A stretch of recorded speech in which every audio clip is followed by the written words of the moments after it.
आज बात करेंगे लक्ष्मीकांत के चैप्टर राजकीय नीति निर्देशक तत्वों की। ये रहे इनके शॉर्ट नोट्स।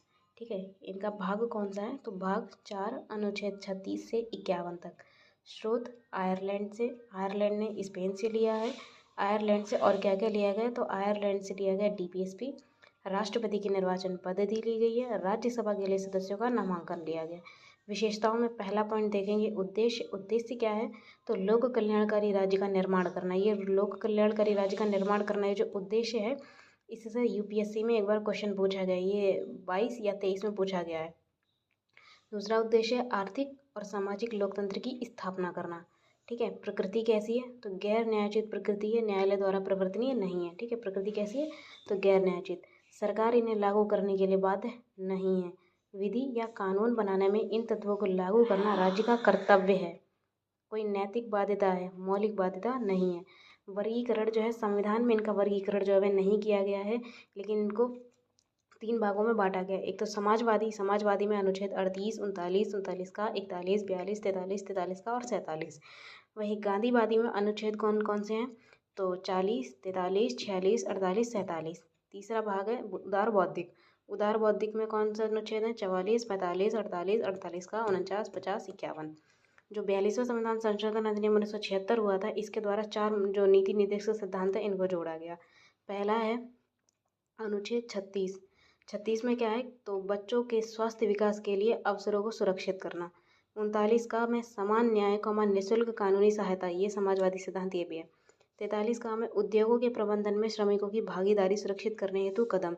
48 का पर्यावरण संरक्षण, वन्य जीवों की रक्षा करना, ये उदार बौद्धिक सिद्धांत है। बाकी के ये तीनों जो है वे समाजवादी सिद्धांत है। 44वें संविधान संशोधन अधिनियम 1978 के द्वारा जो है वह अनुच्छेद 38 को जोड़ा गया। इसमें क्या है? तो इसमें है राज्य जो है वो आय और प्रतिष्ठा एवं सुविधाओं के अवसरों में असमानता को समाप्त करेगा।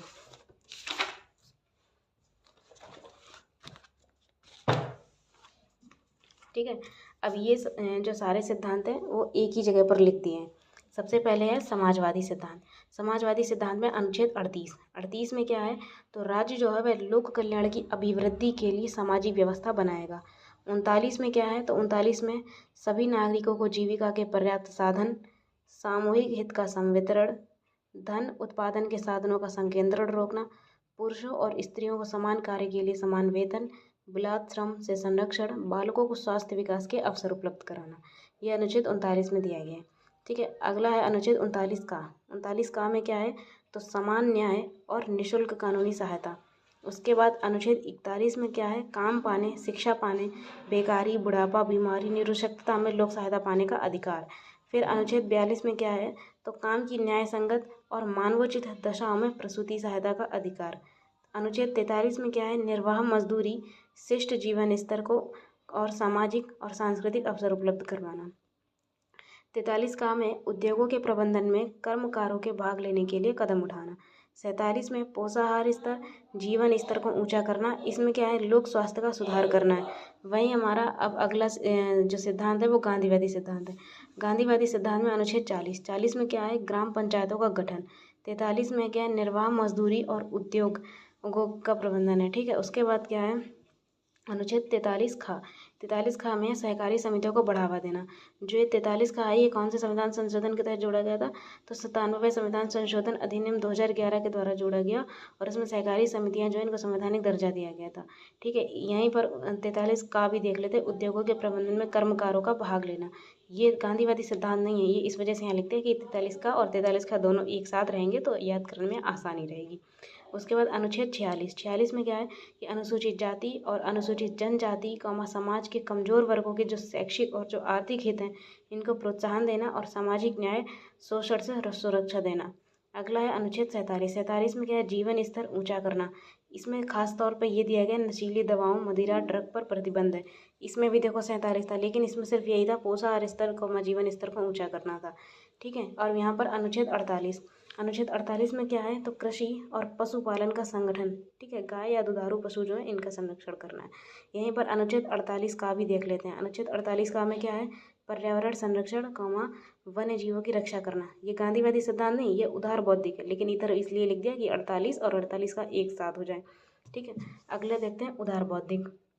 उदार बौद्धिक में अनुच्छेद 44 में क्या है, नागरिकों के लिए एक समान सिविल संहिता। ये बहुत इंपॉर्टेंट है, इससे एक बार क्वेश्चन पूछा गया है। ठीक है। अगला देखते हैं अनुच्छेद 45 में 14 वर्ष की आयु पूरी करने तक निःशुल्क कानूनी अनिवार्य शिक्षा, यानी कि 14 वर्ष की आयु पूरी करने तक बच्चों को निःशुल्क और अनिवार्य शिक्षा जो है वह राज्य उपलब्ध कराएगा। अनुच्छेद 48 में क्या है, कृषि और पशुपालन दिया गया है। अनुच्छेद 48 का में क्या है, पर्यावरण संरक्षण और वन्य जीवों की रक्षा करना। अनुच्छेद 49 में राष्ट्रीय महत्व के स्मारकों और स्थान और वस्तुओं का संरक्षण करना। 50 में कार्यपालिका से न्यायपालिका को अलग करना। 51 अंतर्राष्ट्रीय शांति और सुरक्षा की अभिवृद्धि दी गई है। ठीक है। तो ये सारे एक साथ अनुच्छेद इस वजह से लिख दिए गए हैं, या जो DPSP इस वजह से लिखे कि याद करने में आसानी रहे। अब देखते हैं व्यक्तिगत अधिकार। जो व्यक्तिगत अधिकार हैं, ये सर VN राव जो थे, इन्होंने व्यक्तिगत अधिकारों को 2 भागों में बांटा, न्यायोचित और गैर न्यायोचित। इसको प्रारूप समिति के द्वारा भी स्वीकार किया गया था। तो न्यायोचित अधिकार कौन से हैं, मौलिक अधिकार हैं, और गैर न्यायोचित कौन से अधिकार है, तो नीति निर्देशक सिद्धांत यानी कि DPSP हैं। तो मौलिक अधिकारों का भाग 3 अनुच्छेद 12 से 35 तक, और DPSP का भाग 4 अनुच्छेद 36 से 51 तक। मौलिक अधिकार न्यायालय द्वारा प्रवर्तनीय हैं, न्यायालय द्वारा इनको लागू कराया जा सकता है, जबकि ये नीति निर्देशक सिद्धांत न्यायालय द्वारा प्रवर्तनीय नहीं है। मौलिक अधिकार जो है ये वाद्य योग्य हैं, और नीति निर्देशक सिद्धांत वाद्य योग्य नहीं है। ठीक है। इनकी प्रकृति, जो मौलिक अधिकार है, इनकी प्रकृति नकारात्मक है और इनकी प्रकृति सकारात्मक है। नकारात्मक इस सेंस में है जैसे कि ज़्यादातर मौलिक अधिकारों में हमें हर चीज़ की मनाही की गई है। ठीक है। उद्देश्य की बात करें तो मौलिक अधिकारों का उद्देश्य राजनीतिक लोकतंत्र है, और इनका उद्देश्य जो है सामाजिक और आर्थिक लोकतंत्र है। ठीक है। ये कैसे अधिकार है मौलिक अधिकार, तो ये व्यक्ति के अधिकार हैं, जबकि ये नीति निर्देशक सिद्धांत जो है वह सामाजिक अधिकार है। अब DPSP की आलोचना। DPSP की आलोचना में पहला पॉइंट है कि कोई कानूनी शक्ति नहीं है। ठीक है। तो कोई कानूनी शक्ति नहीं है, इसमें पहला पॉइंट है KT शाह जो हैं वे नीति निर्देशक सिद्धांतों को अतिरेक कर्मकांडी कहते हैं, यानी कि एक चेक जो बैंक में है उसका भुगतान बैंक संसाधनों की अनुमति पर ही संभव है। ये किसने कहा है, तो KT शाह ने कहा है। दूसरे हैं नसीरुद्दीन। इन्होंने कहा है ये सिद्धांत नव वर्ष प्रस्तावों की तरह हैं जो जनवरी में टूट जाते हैं। कि TT कृष्णमाचारी, इन्होंने कहा है भावनाओं का स्थायी कूड़ाघर।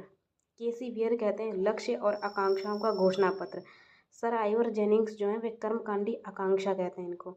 ठीक है। अगला है तर्कहीन व्यवस्था। ठीक है। अगला पॉइंट क्या है, तर्कहीन व्यवस्था। तो इसमें N श्रीनिवास जो है वो ये कहते हैं कि DPSP को ना तो उचित तरीके से वर्गीकृत किया, ना तो तर्कसंगत तरीके से व्यवस्थित किया। सर आइवर जेनिंग्स कहते हैं इन तत्वों का कोई नियमित प्रतिमान दर्शन नहीं है। ठीक है। अगला पॉइंट है संवैधानिक टकराव। संवैधानिक टकराव में जो केस संथानम है, ये संविधान सभा के सभी सदस्य ही थे। ठीक है। ये भी एक सदस्य थे संविधान सभा के। तो इन्होंने क्या कहा है, इनका कथन जो है सबसे इम्पोर्टेंट है। इन्होंने कहा है कि केंद्र जो है, ये प्रीलिम्स में पूछा जा सकता है ये पॉइंट, कि केंद्र जो है वह नीति निर्देशक सिद्धांतों को लागू करने के लिए राज्यों को निर्देश दे सकता है, और इनके लागू ना होने पर केंद्र सरकार जो है वह राज्य सरकार को बर्खास्त भी कर सकती है। ठीक है। तो केंद्र जो है वह इन तत्वों को लागू करने के लिए राज्यों को निर्देश दे सकता है, और इनके लागू ना होने पर केंद्र राज्य को बर्खास्त कर सकता है। ठीक है। DPSP की उपयोगिता देखते हैं। DPSP की उपयोगिता में जो LM सिंघवी हैं वे कहते हैं कि DPSP जो है इनको संविधान को जीवन दान देने वाली व्यवस्थाएं कहा है। ठीक है। MC छांगला जो है ये भारत के पूर्व मुख्य न्यायाधीश थे। इन्होंने कहा है कि यदि इन सभी तत्वों का पूरी तरह पालन किया जाए तो हमारा देश पृथ्वी पर स्वर्ग की भांति लगने लगेगा। भारत राजनीतिक मामलों में तब न केवल लोकतांत्रिक होगा बल्कि नागरिकों के कल्याण के हिसाब से कल्याणकारी राज्य भी होगा। अब DPSP और जो मूल अधिकार है इनमें टकराव देखते हैं। तो सबसे पहला केस है चंपाकम दोराईराजन मामला 1951। इसमें सुप्रीम कोर्ट जो इसने ये निर्णय लिया था कि DPSP और जो फंडामेंटल राइट हैं इनमें टकराव जो होगा तो हमारे फंडामेंटल राइट जो हैं वो प्रभावी होंगे, यानी कि निदेशक सिद्धांत और मौलिक कर्तव्यों में अगर टकराव हुआ तो उसमें हमारे मौलिक कर्तव्य नहीं, मौलिक अधिकार। ठीक है। तो मौलिक अधिकार और निदेशक सिद्धांतों में अगर कोई टकराव हुआ तो उसमें हमारे जो मौलिक अधिकार हैं वे प्रभावी माने जाएंगे। ठीक है। निदेशक सिद्धांत और मौलिक अधिकार जो हैं इनके पूरक के रूप में लागू होंगे। ठीक है। जो DPSP हैं वे मौलिक अधिकार के पूरक के रूप में लागू होंगे। ठीक है। और जो मौलिक अधिकार हैं इनको संसद के द्वारा संविधान संशोधन के तहत संशोधित किया जा सकता है विशेष बहुमत से 2/3 बहुमत। ये किस में कहा गया? चंपाकम दुरायोजन मामला 1951 में कहा गया। ये इंपॉर्टेंट मामला है, इसको एक बार देख लीजिएगा बुक से। अगला पॉइंट है गोलकनाथ मामला 1967। इसमें कहा गया है कि डीपीएसपी को लागू करने के लिए फंडामेंटल राइट जो है यानी कि जो मौलिक अधिकार है उनमें संशोधन नहीं किया जा सकता। यानी जो हमारे निदेशक सिद्धांत है इनको लागू कराने के लिए मौलिक अधिकारों में संशोधन नहीं किया जा सकता। फिर अगला है 24वां संविधान संशोधन अधिनियम 1971 और 25वां संविधान संशोधन अधिनियम 1971 ये पारित किए गए। ठीक है, तो 24वें में क्या कहा गया? 24वें में कहा गया कि संसद को यह अधिकार है कि वह संविधान संशोधन के तहत मूल अधिकारों को समाप्त कर सकती है या फिर कम कर सकती है। ठीक है, तो 24वें संविधान संशोधन अधिनियम 1971 के तहत संसद को यह अधिकार दिया गया है कि वह संविधान संशोधन के तहत मूल अधिकारों को समाप्त या फिर कम कर सकती है। वहीं 25वें संविधान संशोधन अधिनियम 1971 जो है इसके तहत अनुच्छेद 31 को जोड़ा गया। इसके आगे का इतना इम्पोर्टेंट नहीं है, ये आप बुक से पढ़ सकते हैं। ठीक है, तो अब इसके बाद ये जो आपने ये जो इस तरह से जो शॉर्ट नोट्स देखे हैं इसके बाद अगर आप ये लक्ष्मीकांत पढ़ेंगे तो आपको जो ये फंडामेंट जो निदेशक सिद्धांत वाला जो चैप्टर है ये बहुत आसानी से समझ में आ जाएगा, इतना टाइम नहीं लगेगा। वैसे आप 2 से 3 घंटे देंगे इसी चैप्टर को पढ़ने के लिए। ठीक है, थैंक यू।